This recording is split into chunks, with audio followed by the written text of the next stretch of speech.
د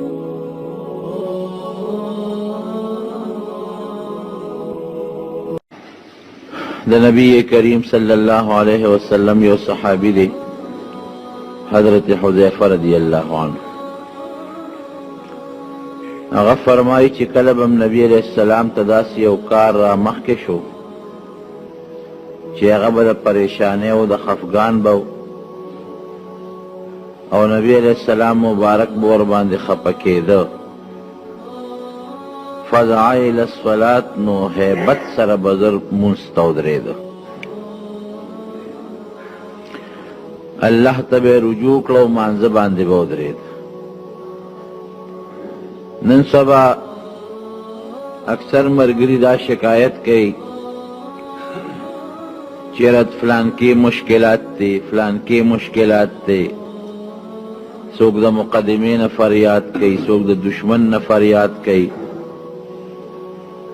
څوک د مال او دولت د کمی فریاد کوي، څوک د تجارت فریاد کوي. دنیا کې چې سړی اوسېږي نو دا مشکلات او مصیبتونه انسان ته خامخا راځي، لیکن داسې نه ده چې د دې د حل ني.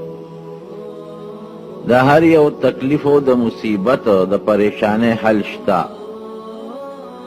او د ټولو آسان علاج ما چې کوم حدیث پاک درته ولوس په دې کې دی چې کلم درته پریشانی راشي، تکلیف راشي، مصیبت راشي، بیماری راشي، مقدمه راشي، تجارت ته تاوان شي، کاروبار کې فایده ني، فوراً لاړ شه الله ته ودرېږه، مونځ وکړه، تهجد وکړه، نفلونه وکړه. دا د نبی کریم صلی الله علیه وسلم مبارک طریقه وه. اذا حزبه امر فزع الى الصلاة، چې یو کار به پریشان که، یو مصیبت به راپیښ شو نو زر به منډه کړي، فوراً به لاړه والله ته به مانځه ته ودرېده. حضرت عائشہ صدیقه رضی اللہ عنہا فرمائی چې یو ځل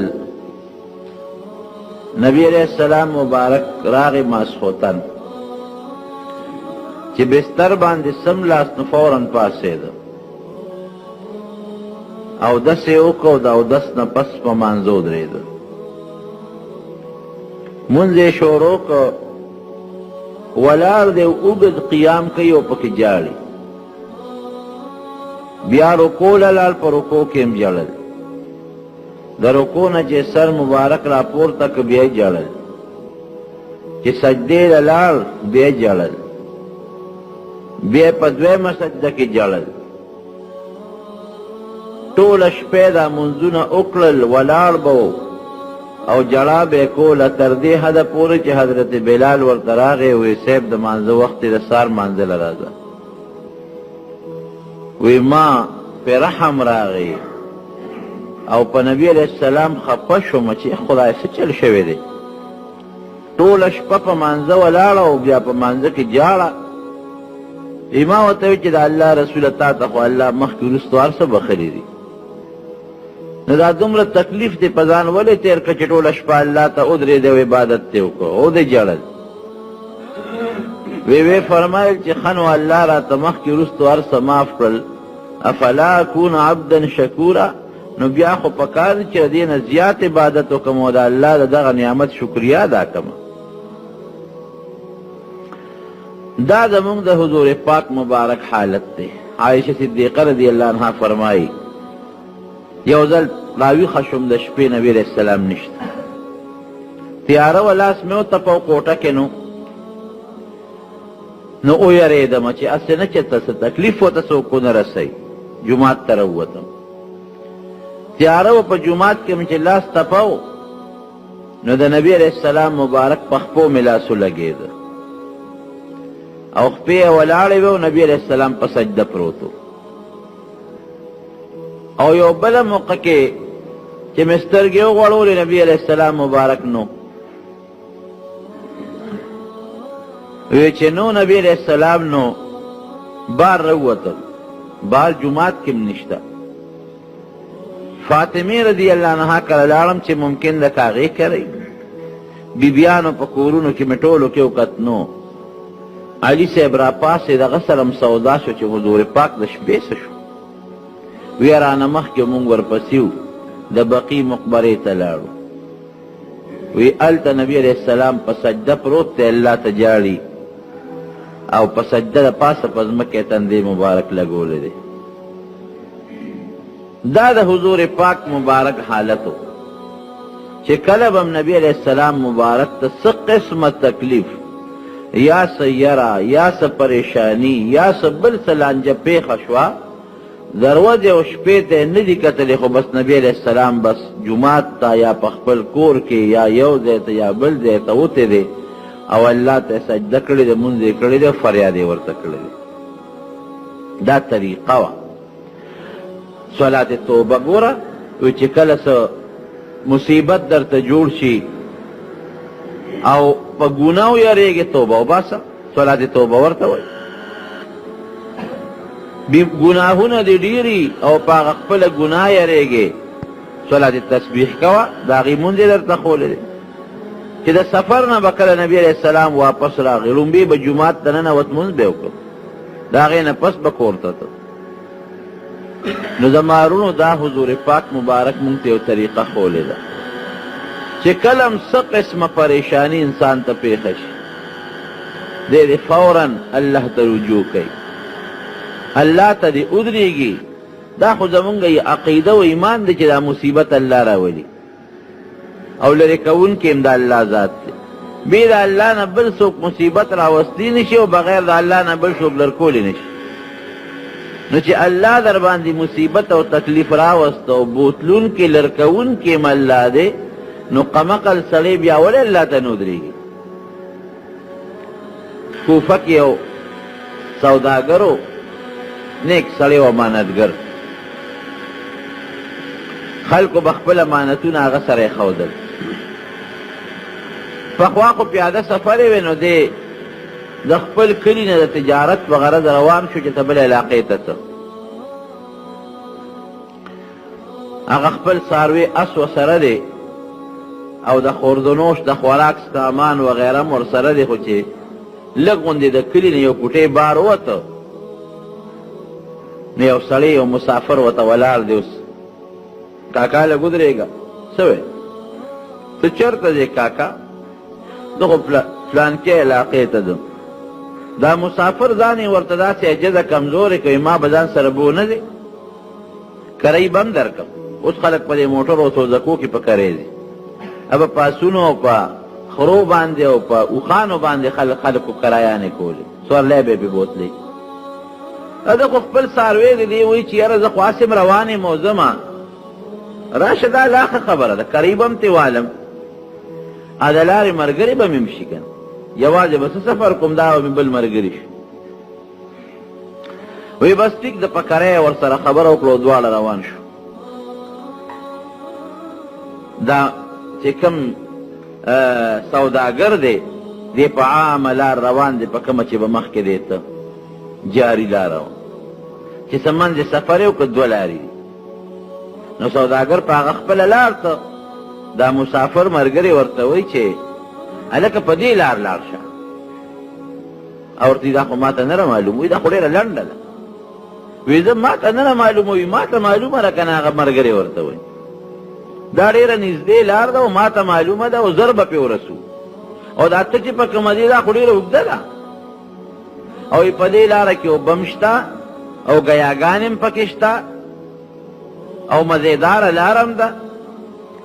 نو سوداګر خوشحاله شو چې دا خو خبره شو، یو نږدې لنډه لار ده او دا به هم پکې دې دله ووینو. روان شو، تلل پیاده مزلې وې، هغه لاره په یو لوی خطرناک ځنګل ختمه شوه.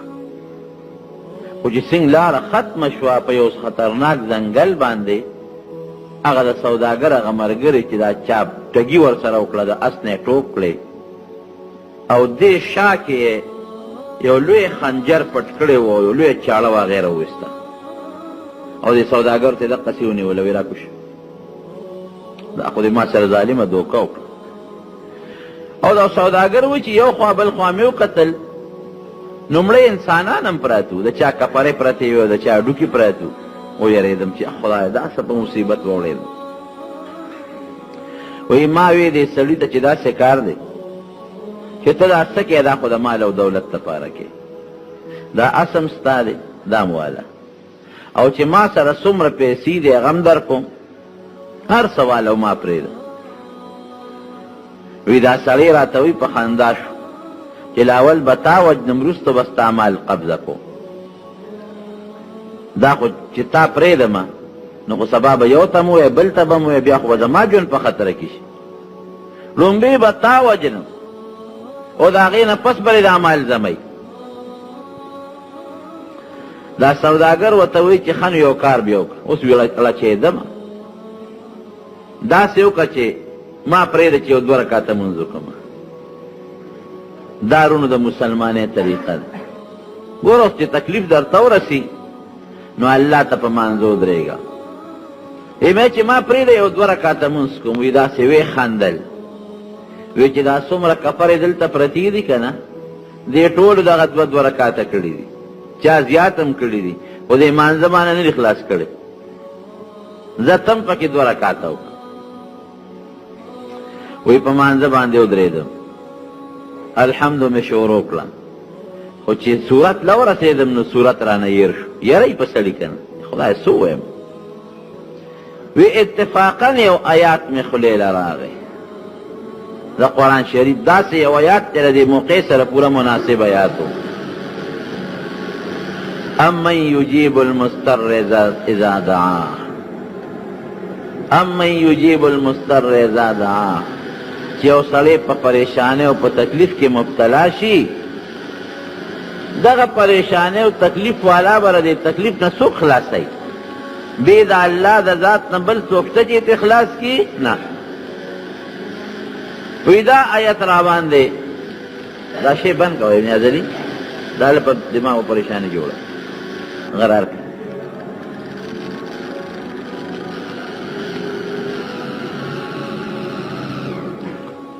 نو دا آیات را باندې فوراً میں اللہ دے خلیل راوست موقع مناسب امن یجیب المضطر اذا دعا چې یو سړی پریشان شي او الله ته سوال وکړي نو پریشانی ولا ما سوا د الله نه به څوک ختمه کې نشي ختمولی وی دا آیات چې مې څنګه د خولې نه ووت ورپسې نور رانه هر څه هېر دي وی دې کې مې د اسونو ټپار واورېده د خپو څوک شاخ سوار را روان دی په تیزۍ را روان دی وی دا ګڼکپ چې دا ما پسې چاړه رایستې د ویدې هغه ته ور مخامخ شو چې دا خو بل څوک په ما پسې څوک راغی که څه چل وی هغه شاه سوار چې را نږدې شو که نه هغه سره یو نیزه وه وی دغه غل دغه ډاکو یې په هغه نیزه باندې وو یو غزار یې ورکړو یو مضبوط شلق یې ته وویسته او ویې غورځو او یې اور پې بل شو په هغه ډاکو باندې لمبې ته خیچ وی زه د خوشحالۍ نه په سجده پرېوتم مونځ پرانه پاتې شو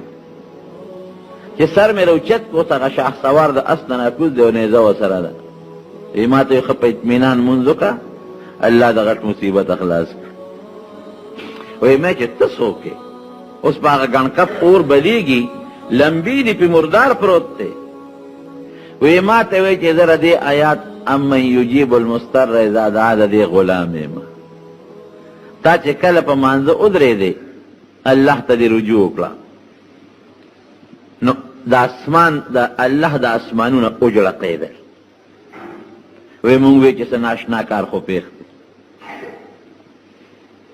وی چې بیا د صورت شروع که سوره فاتحه او دا آیات ته وی چې امن یجیب المضطر وی الله فرشتو ته اعلان وکړه چې پلانکي ځای کې زما یو بنده دی او ما ته فریاد وکړه څوک به ورورسي وی ما وی چې الله ما له اجازت راکړه زه وررسم امداد یې کوم نو تعالی دا آیات د خولې نه خلاص کړی نو چې در امداد لره ورسېدم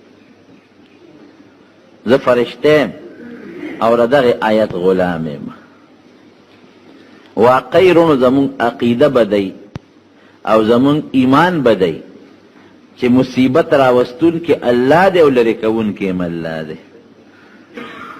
او د مصیبت نه بغیر د الله نه بل څوک خلاصولی نشي او الله ته د رجوع کېدو او الله ته د مخامخ کېدو د فریاد بهترینه طریقه منځ دی منځ الله په ډېر خوشحالېږي محمد ابن سیرین یو تابعي دی لوی عالم دی او وی که الله پاک د قیامت پر مال اختیار راکړي چې مونږ کې او که جنت ته ځي کم یو دی خوښ دی وی زه به یم چې الله 2 رکعته مونځ کوم جنت ته نه ځم شاګردان ورته وایي ساده دا مونځ خو خلک د جنت لپاره کوي دنیا کې چې خلک منځونه کوي او روجې نیسي او جهادونه کوي دا خو ټول د جنت لپاره کوي نو تا ته به هلته رب العالمین د جنت مقدر کړي او ته وایې چې نه جنت به خوښ نه کړم 2 رکعته به خوښ کړم وی دا ځکه چې جنت زما د خوشحالۍ شی دی زه پرې خوشحالېږم او په 2 رکعته مونځ الله خوشحالېږي نو خپله خوشحالي به وروسته کړم او د الله خوشحالي به مخکې کړم نو چې څوک الله خوشحالۍ اچته هم نه خفه کېږي نو مونځ د الله د خوشحالۍ شی دی زمونږ صحابه کرامو ته چې کله هم تکلیف پېښ دی دقس یو تکلیف زید ابن حارثه رضی الله عنه ته پېښ شو په یو موقع د طائف په سفر روان او د عرفات نه بعد مصیبت ورته پېښ شو غله او ډاکوان ورته پېښ شو چې پېښ شو نو هغه غل ډاکونه یې سوال وکړو وایي ما یو موقع راکړه یو 2 رکعته مونځ کوم هغه هم ورپورې وخندل وایي زمړه وایي داسې ډېر مې وجلي دي مونځونه را نه دي خلاص کړی هغه ته هم دقه واقعه پېښه ده چې څنګه هغه 2 رکعته مونځ ته ودرېده او الله ته یې رجوع کړه د اسمان نه فرشته راغله او د هغه ډاکونه یې خلاص کړ بل یو لوی صحابي دی حضرت خبیب رضی الله عنه کافرانو نیولې او د مکې مشرکانو او د مکې مکرمې نه بار یې وویستو تنعیم ته چې دا کم ځای نه اوس خلک د عمرې نیتونه کوي هلته یې وویست او یو لوی لرګي یې ورته خښ کړی په سولیکه وي میخونه یې وله په وجود ټکوال او ورته څه وایي وایي ما له د یو 2 رکعتو مونځو موقع راکړه 2 رکعته مونځ یې وکړه خو هغه په دې خیال ونه کړه چې د کافرو نه خلاص شم هغه وی راشه د دنیا اخیري وخت چې الله ته په رجوع تېره کړم په مانځې تېره کړم وی 2 رکعته مونځ مې وکړه او بیا مې کافرو ته بیا مخ ور واړو دا یو کافر په هغه موقع ولاړ وروسته مسلمان شو په خپله وی وی چې مونځ یې وکړو مونږ ته یې مخ را واړو وی یاره ډېر زیات خوند یې مونځ راکړه تاسو به وایئ چې د مرګ نه یریږي ګنې اوس په مې دا مونځ لږ اوږد کړی وی دا لنډ مې ځکه وکړه چې تاسو په ما دا ګمان ونه کړئ چې دی ګنې د مرګه یریږي نو زما وروڼو مونځ الله ته رجوع ده په هره موقع باندې څه قسمه پریشانی یا تکلیف چې انسان ته ورسي او دې اسان او نږدې حل غواړي چې د دې پریشانی او د تکلیف نه په اسانه ما الله خلاص کړي د مانځه نه بهترین عمل بل نشته دی او بیا د شپې مونځ هغه وخت کې مونځ نبی علیہ السلام فرمایي چې الله پاک انسان ته ډېر زیات خوشحالیږي په هغه وخت کې چې خلک اودي او دې پاسې الله ته ودرېږي او په فرشتو فخر کوي چې تاسو خو وایئ چې د انسان مه پیدا کوه دې به وینې تویې او فسادونه به کوي دا د ګوره نور مخلوق اوده دي او د ګرمه بستره پرېښوده او ما ته ودرېده او زما عبادت کوي امام احمد ابن حنبل به د شپې 300 رکعته نفل کول 300 رکعته نفل د شپې به یې کول امام ابو حنیفه رحمت الله علیه به 2 رکعته مونځ کو د شپې ماسخوتن مونځ به یې وکړو تر د سهاره پورې 2 رکعته مونځ به یې کو په یو رکعت کې به یو ځل قرآن شریف ختمو او په بل رکعت کې به بیا قرآن شریف ختمو 2 ځله به قرآن ختمو 40 کاله د ماسخوتن په 10 د سار مونځ کړی 40 کاله او علم یې څونه زیاتو د قرآن او د سنت نه د احادیثو نه 12 لکه مسائل یې رستی دي دونه رب العالمین ورته علم او پوهه ورکړی و نو مونځ بهترین عمل دی رونو دا الله د خوشحالۍ عمل دی او نبی علیہ السلام ورته معراج المؤمن ویلی دی چې دا د مسلمان معراج دی لکه حضور پاک مبارک چې الله تعالی او الله سره ملاقات وکړ دغه رنګ یو سړی کوي چې زه الله سره معراج کوم او الله سره ملاقات کول غواړم، ډېرې په مانځو درېږي، مونځ دې کوي. د حضور پاک مبارک په زمانه کې یو صحابي و، کور ته راغی نو بیبي ورته فریاد وکړ، کور کې تپوس کوي وي د خوراک څه شته ډوډۍ راوړه. بیبي ورته وایي تا څه راوړي دي؟ ټول جومات کې ناست دی مونځونه کې. ورشه د کور ګاونډ دی سړو ته وګوره، څوک ځان له پټو کې خدمت کوي، څوک تجارت کوي، او ته منډه کې جومات ته وراشې ډوډۍ راوړه. ډوډۍ د کوم ځای نه راوړه؟ تاسو اوړه راوړي دي؟ ما دله پخ کړي دي. دی لاړ جومات، 2 رکعاته مونځ یې وکړ او د مانځه نه پس بیا کور ته راغی. ښځې ته وایي ښځې څه شته؟ او ورته تا څه راوړي دي؟ تش تور لاړی او تش رالی او څه شته؟ موږ هم نار یو، بچي دې هم نار دي. بیا لاړ جومات، 2 رکعاته مونځ یې بیا وکړ. چې بیا راغی وایي ښځې د خوراک څه شته؟ ښځې پورې وخندلې، ته نن لیونی شوې خو نه یې. سړي یې څه راوړه چې درله پاخه کم نو بیا وغواړه. د ده کمې څه راوړم؟ نه خشاک شته او نه اوړه شته او نه د پخلي څه انتظام شته. دی بیا لاړ جومات. الله ته ودرېدې پروردګاره بل چل مې نه دی زده بغیر د یو کار نه، دقه مونځ مې زده دی، که ډوډۍ راکې هم او که نه راکې هم ستا خوښه ده. چې په 3م ځل کور ته راغی وی ښځې څه شته؟ وی سړي راشي یوه ناشنا لوبه شروع شوې ده. وی میچن تاویږي اوړه راغورځئ، نه څه څوک شته چې پکې دانې ور واچوي او نه تاولو والا شته. اوس میچن ته خو به غنم ورچوي نو اوړه به راغورځئ، او تاولو والا به لاس تاوي نو هغه پل به تاویږي که په خپله قدرتي ته ور تاویږي، لکه د بجلی مشین چې دې زمانه کې څنګه اوس تاویږي. میچن تاویږي اوړه راغورځئ او لګیم چې څومره زمونږ د کور لوښي دي هغه مې ټول د اوړو نه ډک کړل. هغه پخوا چې دی یو قصه مشهوره دی، دروغ به خو خیر دی عبرت ته. هغه سړي به وایي هګۍ به د چرګې به سرو زرو هګۍ اچوله، چرګه سرو زرو نه اچوي خو یار عبرت خبره ده. وی ده وایي چې راشه په مرۍ وله چاړه کېده چې غونډې دي په یو ځل راوباسم. زه به روزانه یو هګۍ اچوي او چاړه وله په مرۍ کېده غونډې به دې راوباسم. چې لاړه کړه چرګ هم لاړه او هګۍ هم لاړه. نو دې هم دا سوچ کړئ چې ته راشه دا د میچنې دا پل اوچت کا چې پته ولګي چې د اوړه دا کم ځای نه راځي، که چېرته غونډ چېرته غار وي چې بس غونډې ته په یو ځل راوباسو. خو چې د میچنې د پل ګوتې یوړې میچن ودرېده، چې خو یې وکتل تنور هم ودرېده. راغی نبی کریم صلی الله علیه وسلم او حضور پاک مبارک ته ټوله خپله قصه وکړه. نبی علیہ السلام مبارک ورته فرمایي فلان کی وی زما د قسم په هغه ذات چې دې دنیا ته پیغمبر را لېږلی، که تا د میچنې دغې پله ګوتې نه وې وروړې نو تر قیامته پورې به تاوېده او د اوړه به یې راغورځول او دغې تنور به تر قیامته پورې دا ډوډۍ راغورځول.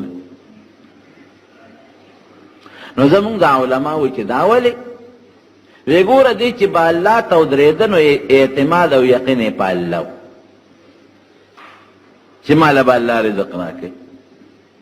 ته چې مانځه ته ودرېږې نو مقصد دې سي په الله یقین شي که خدای مقدمه مې پېښه ده یا بیماري راته پېښه ده یا تکلیف پېښ دی، نو الله ته ځکه ودرېږي چې ستا اعتماد او یقین په الله راشي چې الله به مې بچ کوي. نو د دې سړي یقین هم په الله راغی، په الله اعتماد راغی چې الله به رزق راکوي. نو ګورې رونو الله پاک په اسباب هم رزق ورکوي، خو الله په دې هم قادر دی چې بغیر د سبب هم رزق ورکوي. په دې قادر نه دی؟ دی که نه؟ تېره جمعه د نبي علیه السلام معجزې مې درته بیان نه کړې. هېڅ سبب بنو او پروردګار به رزق ورکو. یو جام اوبو باندې کې به دونه ډېرې شوې چې ټول صحابه کرام به ور باندې ماړه شو. نو بې سبب هم الله رزق ورکولی شي، په دې قادر دی. نو د دې سړي چې کله اعتماد په الله شو او الله سره دا خبره کلکه کړه چې پروردګار ته به دا روزي او رزق راکړې چې تا نه راکړې که نه، نو نه تجارت لازم او نه بل خوازم. دا الله کولی شي، خو ګورې دی په دنیا کې ځان له عادت نه جوړ کړی. نو چې دې څنګه راغی او د میچنې پلې ګوتې یوړې، نو هغه اعتماد یې بدل شو. دې خو یې سوچ راغی چې یاره دا غنم د کمې راځي، د اوړه د کمې راځي. هغه چې په رب العالمین یې کم یقین و، هغې نه توجه دې بل خوا شوه. دا نه چې ګنې په الله یقین ختم شو، نه اورېږه ګورم چې دا غنم د کمې را، یعنې هغه سبب ته نظر شو. نو چې سبب ته نظر شو، نو بس الله تعالی خبر اسبابو ته پرېښود. ظاهري کې خو بیا غنم نو سبب نو میچن بنده شو.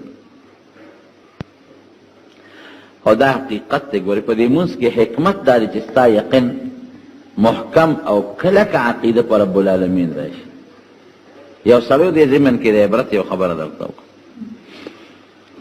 یو سړی هغه وی چې خدای پاکه ډوډۍ دې نه راکړې که نه، او دې خولې ته دې راله نه رادننه کړې، دې خولې ته نو شخوند بام پې ونه وه. دا پوره متوکل. باید سړی خو زه وي د اوړه راکړم ځان له به پاخه کړم. دې وی نه اوړه پخلی خو څه کوې چې ګوتې به هم ورته نه ښکته کومه چې دې خولې له راله راوړئ. نو دونه امتحانونه به الله سره نه کوي. الله دا کار کولی شي، دا نه چې نه شي کولی. چې کوم سړی په کټ کې مریض پروت دی، دله دې خولې له ډوډۍ څوک رسوي؟ الله رسوي که نه. بل سړی ورته مجبوره کي، هغه خدمت ته راولي او دې خولې له ورته نوړی اوچتوي، خو نه د امتحانونه په الله به نه کوي. ده وی داسې کو، الله وی ورېږه زم در سره دا چل کو. لاړ د خپل کور وطن نه که دلته غواړه دلته یې، خو ښځه به راله خولې له ډوډۍ راوړي، بچي به یې راوړي. چېرته یو دشته کې ځان له یو جونګړه جوړه کړه، د دریاب په غاړه باندې و، هغې کې دیره شو. او بس ناست دی الله ته هم په دې سوچ دی چې خدای تا ماله خوراک دې خولې له نه راوړې که نه، نو شخوند به هم پې نه وم، که دې مخکې مې پروت یې مې نه راوچتو. یو ورځ پې تېره شوه، دویمه پې تېره شوه، نارې پې تېرېږي. د شپې چې ته دغه علاقه کې غلو غلا وکړه، چې غلی څنګه وکړه نو پې باران شو. هغې رالل دې جونګړې له، د هغې خیال نه چې دې کې لا سړی دی.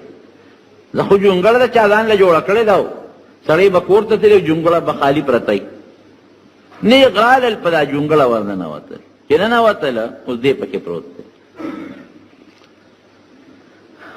هغه له هم یارېدله، او بیا وایي چې دا سړی هم په دې جونګړه کې پروت دی، څوک عبادت به ځان نه کوي، را پیسو. هغې ځان له هغه چې کوم خوراک مراک غلو په هغه کلي کې غلا ملا کړې وه، خوراک مراک یې ځان له برابر کو. باران دی او زول طوفان دی، دلته به ځان هم ماړه کو، طوفان به ودرېږي زو به. ده ته وایي ته مه خوره، دله ورکوي. چې دله خوراک ورکوي نو دی خوره که نه، نو دی ګوتې هم نه وروړي او خبرې هم نه کوي. او وایي چې د غلو کوم مه شروع که نه. هغه وایي داسې کار دی چې دا سړی یخنی والی دی، د ژمي دی سختې هوا والی دی، او دا ناجوړه دی.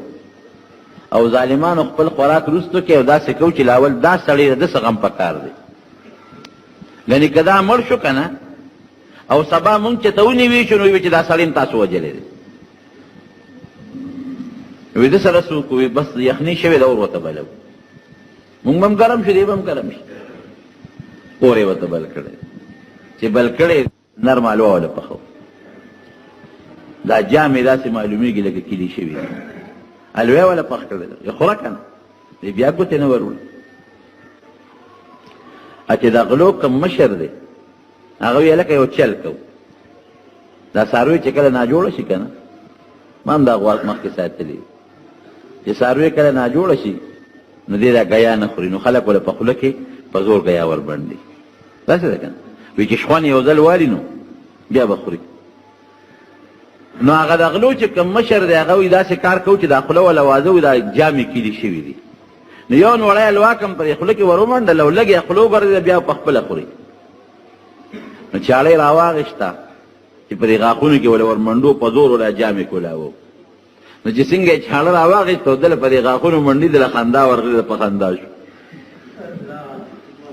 چې په خندا شو، د غلو مشر مرګري کوته کې راواله دي خبيث بچي پسې ده خو مونږ پر ټوکې کې خاندي راکو کله وته ور بلو کله ولا کلک خوراک پخو کله ولا نرم پخو دا خو ټیک ټاک دی مونږ پورې نخري وکړي هم چې پېښو چې اوس خو سړو کوته ګوتې کړې خدای دې را سره خیر کړي وي دا څه کار دی چې دا ما قصدن دا خوراک نه خوړه ولې وی ما الله سره دا وعده کړی او دا مې یو قسم کړو چې پروردګاره دې خولې دې راله خوراک نه راوړي که نه نو شخوندم پې نه وم نو الله ما سره خپله وعده پوره کړه وی که ما خندلې نه وې که نه او خندا نه وې راغلې نو تاسو د الله زما دې خوله کې په زور را ټومبله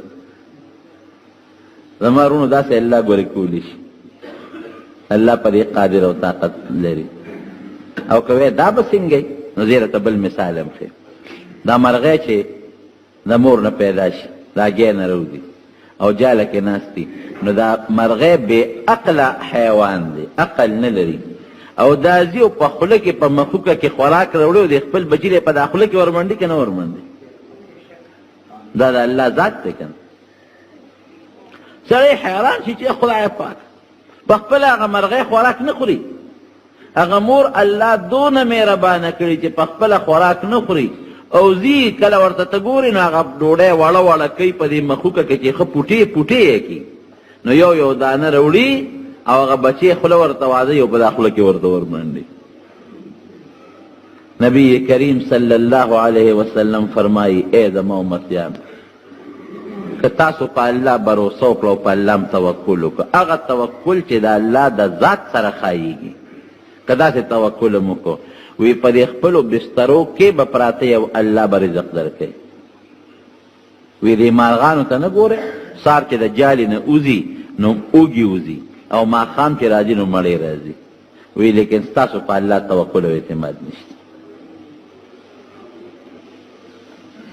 نو روزي رسان رونو الله دې ګورې پریشانی راوستونکی الله دی لرې کوونکی الله دی مقدمه او تکلیف درته الله جوړی لرې کوي به دنه الله مصیبت براولي الله لرې کوي به الله بیماری براولي الله لرې کوي به الله خو که په دې ټولو څیزونو کې موږ په خپل رب یقین وساته او په الله ذوالجلال هم اعتماد وساته نو خبره مې د هغه صحابي کوله چې رب العالمین ته ودرېد او 2 رکعاته نفل یې شروع کړ حضور پاک مبارک ورته فرمایي وي ای فلان کی زما د په هغه ذات قسم چې دې دنیا ته پیغمبر لېږلی یم که دا پل د میچنې دې نه وي کوز کړی تر قیامته پورې به تاوېدم خوړه به یې راغورځول او تنور به تر قیامته پورې ډوډۍ راغورځول اوس به ستا په زړه کې یو سودای چې لکه مونږ خو منځونه کوو زوی ناجوړه شي مور لګي مونځ کوي خو نه جوړېږي ما ته تکلیف یې ودرېږدم الله ته مونځ کوم زما نه تکلیف خو نه ختمېږي نو وروڼو زمونږ مونځ نه دی ګورې ان الصلاة تنهى عن الفحشاء والمنکر قرآن کې الله فرمایي چې مونځ سړی د نارواونو د قبیحو د ګناهونو نه ساتي او یو موقع کې نبی علیه السلام ته یو صحابي شکایت وکړ صاحب فلان کې سړی چې دی د شپې غلا کوي د ورځې مونځونه کوي او د شپې غلا لذي وی انشاءالله چې دا مونځ به د غلا نه منې کي نو ته وایې چې مونځ خو د څوک غل د غلا نه منې که او نه ډاکوړه ډاکې نه منې که او مونږ خو مونځ کوو زمونږ مصیبتونه خو نور هم زیاتېږي کمیږي نه زما وروڼو زمونږ مونځ نه دی او مونځ څه ته وایي مونځ درته اوس ښیم د نبی کریم صلی الله علیه وسلم 2 صحابه په یو سفر کې وی تاسو به دواړه مخامخ په هغه دره کې ودرېږئ او زموږ څوکۍ به کوئ دواړه صحابه لاړل او د غرونو په هغه منځ کې په هغه دره کې ډېره شو چې نبي علیه السلام وفرمیل چې زموږ څوکۍ به کوئ هغه یو صحابي دی بل ته ویې لکه هسې نه چې خوب راشي او په دې دره څوک د دشمن حمله ونه کړي ځکه حضور پاک مبارک چې موږ دلته مقرر کړو نو څه چل شته خوب رانشته بل ورته یو چل به وکړو که نه وی چې سړی مونځ کوي په مانځه ولاړ خوب نه ورځي نو ته وده شه نیمه شپه به زه مونځونه وکړم او چې زه ستړی شم نو تا به راپاڅوم نو باقي نیمه شپه ته مونځ کوې نو بس مونځ به کوو او مخامخ به ګورو نو که څوک راځي نو ما به راویښې مونږ به ملګري راویښو مخامخ په میدان کې صحابه او نبي علیه السلام پراتو نو دا یو کس اوده شو دا بل کس په مانځو درېده. ګوره حضور پاک مبارک ته خو به وحی کېده د کشف خاوند و د معجزې خاوند ورته پته وه په دغه دره څوک دشمن را روان و. چې راغې ویې کتل چې دا سړی خو په مانځه ولاړ دی، نو دشمن بیا یریږي هم ډېر زر. د هغه دا خیر چې دا به یو کس نی، دا به ډېري. ورېږه معلومات یې کو. نو هغه دشمن دا هغه دی، نغشې ورته برابر کوشش یې ورته واغېشته او دا صحابي اوس په مانځه ولاړ دی، یې وویشت. اوس په مانځه ولاړ په غشي ولګېد. نو چې په غشي ولګېد نو غشي په کلس وویسته، ویې غورځو بیا په بازول بل غشي یې وویشت. چې بل یې وویشتم زر هغه به مو غورځو په مانځه به ولاړ. هغه په بل غشي وویشت. هغه ویل چې دا څنګه چل دی؟ غشي باندې دی لګي او که نه لګي، او که لګي نو سړی دی او که هسې ثبوت دی. هغه لګیا دی په غشي یې ولي او دی په دا مانځه کې د هغه شي نیسي بار یې غورځوي او خپل مانځه باندې ولاړ دی. دا بل ملګری راویښ شو. چې راویښ شو څنګه او ده ته یې وکتل، یې لکه تا باندې خو د وینو شیبې روانې دي، وینې در نه بهېږي. بس هغه خو لاول هغه دشمن باندې حمله وکړه، دشمن خو تښتې او دی هماغسې په خپل مانځه ولاړ. سلام یې وګرځاوه او د سلام نه پس ملګري ورته وایي ته په ځان نه پوهېږې؟ یاره وی قسم دی یو صورت مې د قرآن شریف شروع کړ. وی دومره خوند یې را کړی او دومره په خوند هغه صورت د قرآن شریف مې و چې نه په دا غشي پوه شوی یم او نه په دا درد پوه شوی یم او نه په دا وینو پوه شوی یم. مونځ دې ته وایي. عبدالله ابن زبیر رضی الله عنه په خپل کور کې په مانځه ولاړ، بچې ورسره خوا کې پروت دی په بستره. چېته د بره ناخو د کجور چتونه او کچا دیوالونو چېته به مار برد ختلی دی او هغه د دې زوی پرې خېټه را پرېوت. د زوی په خېټه چې څنګه مار را پرېوت، زوی چغې کړې چې مور یې وکتله، مور یې هم چغې کړه او دې په مانځه ولاړ دی عبدالله بن زبیر رضی الله عنه. او مور یې په هیبت بار ووت او چغې کړه خلک راشئ مار دی. د جومات نه یو لارو کوڅو نه خلک راوچلېدل. هغه مار د هغه زوی د هغه خېټې نه الله وښویو، هغې کوټه کې چوکې راواغېستې، هغه مار یې مړ. اوس په خپل مانځه ولاړ دی. چې مونځ یې کله خلاص کړ، ښځې ته وایي ښځې وایي څه شور شان نو؟ داسې څه شور غوندې مې واورېده. وایي سړیه اوس پر یې زوی مار هم چیچلی وجلی به او د دنیا خلک راغلل او ټس او ټوس او د لرګو ډګار شروع شو او ته وایې څه شور شان نو؟ وایي زه نه یم پېښ شوی چې معمولي غوندې شور مې دغه وږه شو. دې ته مونځ وایي. نن دلته مونځ کوو او پکې دنیا خپل حساب کتاب هم مونځ زمونږ دې ته ودرېږو، د دنیا پوره حساب وکړو. دکاندار چې مانځه ته ودرېږي پکې د دکان حساب کوي، زمیندار چې مانځه ته ودرېږي پکې د پټي حساب کوي، مولا چې مانځه ته ودرېږي په خپل سبق پکې زوتی چې کوم سبق په سهار وایي موسم یې ووایي. دا زمونږ مونځ دی.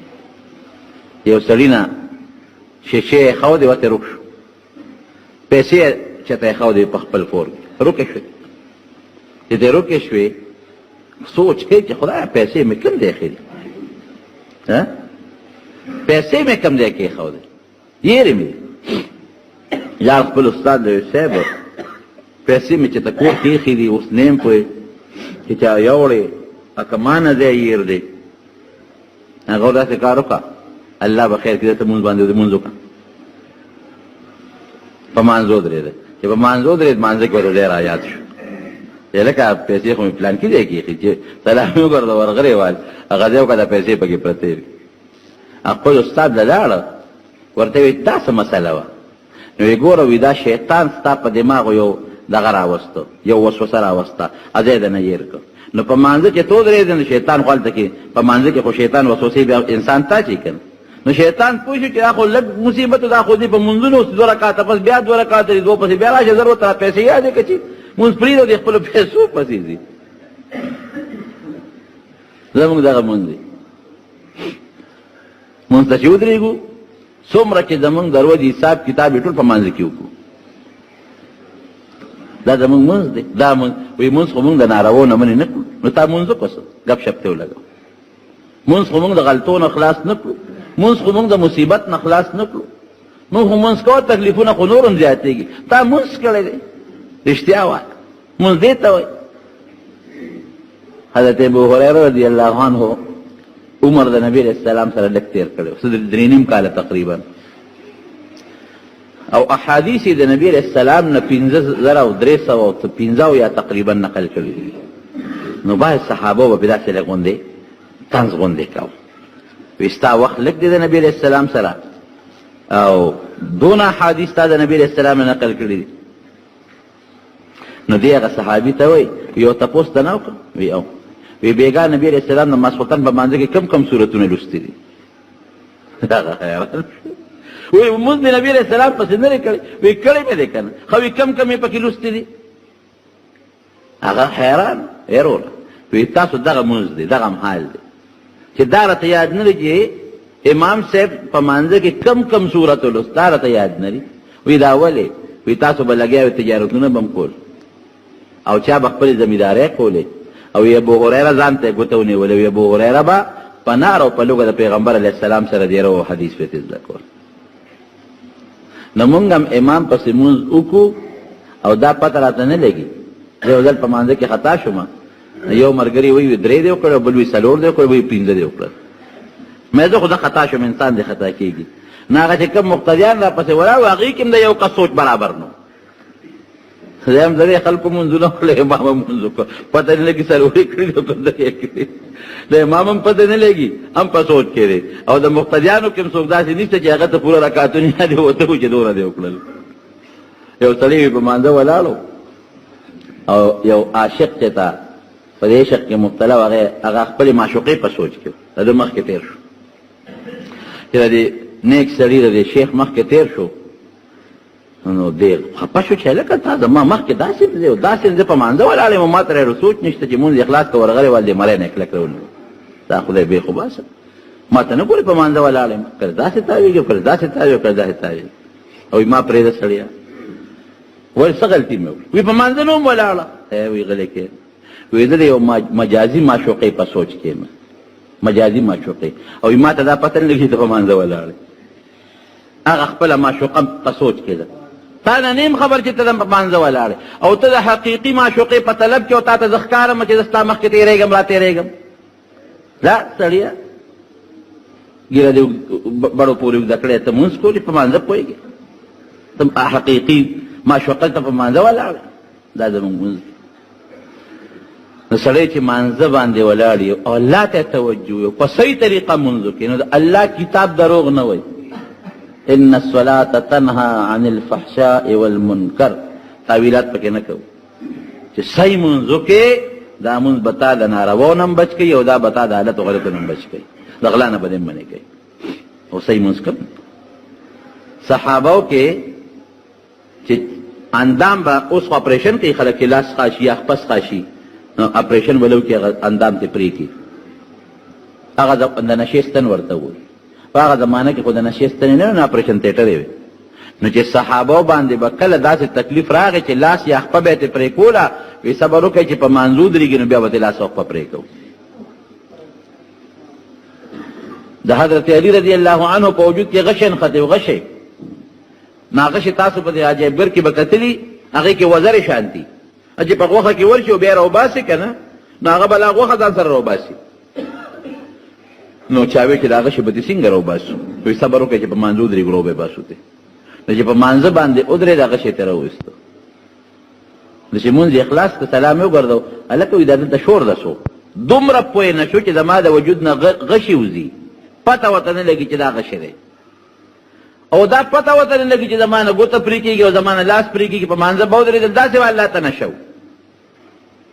حضرت ابو طلحه رضی الله عنه په باغ کې مانځه ته ولاړو، باغ یو باغ قیمتي اعلی. ناګهانه یو مرغۍ راغله، باغ دونه ګورو چې هغه مرغۍ به کله په یو طرف الوته او کله په بل طرف به الوته او کله په بل طرف الوته. دونه ګورو هغه باغ چې هغه مرغۍ لار نه مونته چې زه د دې باغ نه وځم.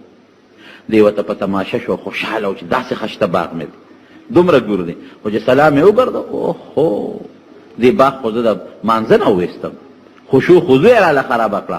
فورا یې د الله په نوم هغه باغ وقف کړه. چې کوم باغ زما د الله په منځ کې رکاوټ پیدا کېږي او زما نه مونځ خرابوي، دا باغ د الله په نوم وقف. نو کان رسول الله صلی الله علیه وسلم اذا حزبه امر فزع الى الصلاه. د حضرت حذیفه ابن الیمان رضی الله عنه حدیث دی چې کله به نبی علیہ السلام مبارک ته څه قسمه پریشانی پیښه شوه مانځه ته ودرېدو. حضرت عباس ته نه وایي کاکا راشه یو شعر ته ښیم داسې څیز چې راته لس قسمه ګناهونه معاف کړي الله نو صلات تسبیح یې ورته بل صحابي راغی وایي صاحب ګناه مې کړه صلات توبه ورته خو چې څوک نبی علیہ السلام ته راغلي او د پریشانۍ شکایت یې کړی دی بل یو صحابي راغی وایي صاحب ګناه مې وکړه وایي غرق شم تباه شم هلاک شم وی ولې وی بس یو خطرناکه ګناه رانه وشو غږ یې ورته ونه کړ مونځ یې وکړ سړی بیا راغی وی صاحب ګناه سره بس وکړم وی مونځ یې مونږ سره وکړه که نه وی او وی بس چې مونځ یې وکړ څه معاف شو که نه مونځ بهترین عبادت دی الله ته ولاړه ده او د مسلمان د خپل پروردګار سره معراج دی معراج. حضرت ابو بکر صدیق رضی الله عنه په مکه مکرمه کې کافرو تنګ کړ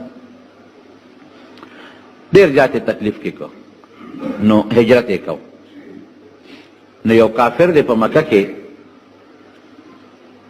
هغه ول راغی ابو بکر سکه وې دم حبشه ته وې حبشه کې سکه وې بس د مکې نه تختم هجرت کو ولی وې د خپل قوم نه پریدم راځه سړی ولې به نه پرید زه د لامن در کوم ری واستو پورته دننه کو په مکه کې اعلان وکړ او د مکې سرداران ټول راغون کړل وی ګوره ابوبکر خو ډېر ښه سړی دی شریف انسان دی زمونږ د قوم سړی دی تاسو ولې دې تنګوئ پرېږدئ دې پوه شو خپل دین یې پوه شو خپل عبادت یې پوه شو. هغه سرداران د مکې وایي ورته د ابن سعنه ته چا چې ایمان ورکو وی داسې کار دی چې موږ دته غږ نه کوو خو د یو کار شروع کړی دی دی روځي او د خپل کور مخکې ځان له یو جوماتګۍ جوړ کړی دی هغه د کور مخکې ځان له یو رکوټ چبوتره جومات جوړ کړی او دې کې مونځ کوي او قرآن شریف په زوره تلاوت کوي نو زمونږ بچي راشي ورته ولاړي زمونږ ښځې راشي ورته ولاړي او چې ابوبکر صدیق به تلاوت کو نو ده به ژړل او رښتونی تلاوت هم دقه چې سړی ورسره وژاړي او نبي علیه السلام فرمایي چې تلاوت سره وژاړه که جلا نه درځي نو په زور ځان په ژړا کا ژړغونې کا ځان وی دې ژاړي زمونږ بچي او ښځې ورته ولاړي نو مونږ یریږو چې هسې نه زمونږ ښځې او بچي د مسلمانان نه شي نو مونږ ابوبکر ته غږ نه کوو ځکه چې تا امن ورکړه مونږ هم امن ورکوو خو په دې شرط چې دی به دا خپل مونځ کور کوي بار به نه کوي. ابن سعد راغی ابوبکر صدیق رضی الله عنه ته وایي چې صاحب بس داسې کار دی چې ما دله امن واغېست څوک به راته غږ هم نه کوي خو ته مهرباني وکړه دا خپل مونځ په خپل کور کې دننه کوه. ټیک شو څو ورځې حضرت ابوبکر خپل مونځ به کور کوه خوند یې ورنه کړه بار راووت بیا هغه خپل جومات کې لارې په غاړه یې ځان له چبوتره جوړه کړې وه په مانځه به ولاړو او په زور زور به تلاوت کو. او अभी ये जो है ना लोडिंग हो रही है, लोडिंग होने के बाद ये खुलेगा, उसके बाद हम लोग माइनक्राफ्ट खेलेंगे. बहुत से लोगों की मुझे रिक्वेस्टेस आई थी कि माइनक्राफ्ट सीरीज़ का एक और एपिसोड भेजें, तो मैंने कोशिश करी भेजने की. तो ये रखो बैगन तो क्या बात है भाई, क्या बात है.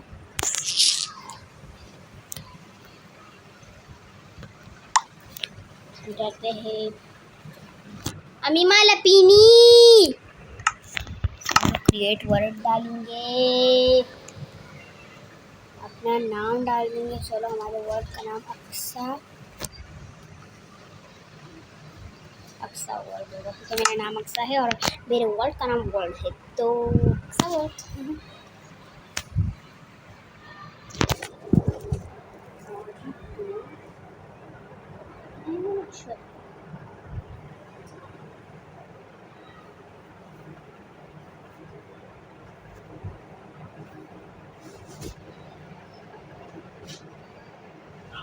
سپینه شانتیه چې بوډا شان سړی چې وکنه بوچېږي چې مالګه خرڅوي او صحیح نمک والی دي سیمې مالګه والی دوه ځله وایي. ما په خپله وایي دودیسې الفته سکول طرف ته داسې لاړو نه دی تللی هغه دې طرف ته هغه هلته کې هي و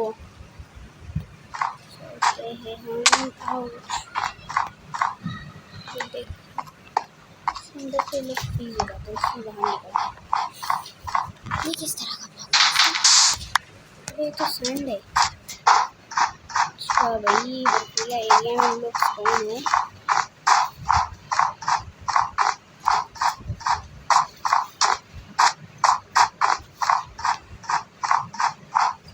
अभी हम लोग जो है ना बर्फ के ऊपर